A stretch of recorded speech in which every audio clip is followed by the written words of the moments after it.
39 yaşlı usta işlədiyi müəssisənin ikinci mərtəbəsindən yıxılaraq həyatını itirib. Nurlan Rafiqoğlu hadisə yerində idi.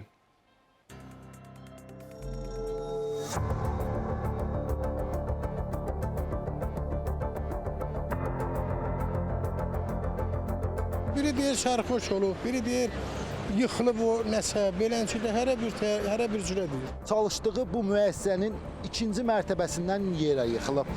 Abşeron rayonunda 39 yaşlı şəxs naməlum şəraitdə xəsarət alaraq ölüb. Daha dəqiq, Verilən məlumata görə 39 yaşlı Namiq Nuruşov bugün elə çalışdığı bu müəssisənin ikinci mərtəbəsindən yerə yıxılıb. O aldığı xəsarətlərdən hadisə yerində dünyasını dəyişib.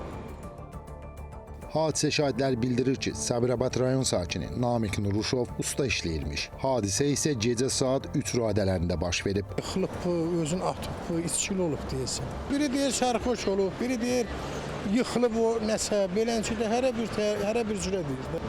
Vallahi bilmirəm, yəqin ki usta olub, ya mən özüm hardasa bir 16-17 ildə burada işləyirəm, bu obyekt var, işləmirdi. Müəssisənin rəhbərliyindən məsələ ilə bağlı münasibət öyrənməyə çalışsaq da bizə cavab verən olmadı.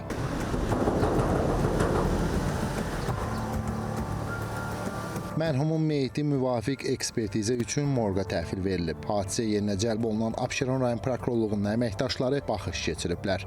Faktla bağlı araşdırma aparılır. Ölümün dəqiq səbəbi və hadisənin hansı şəraitdə baş verdiyi istintaqla müəyyənləşdirilir.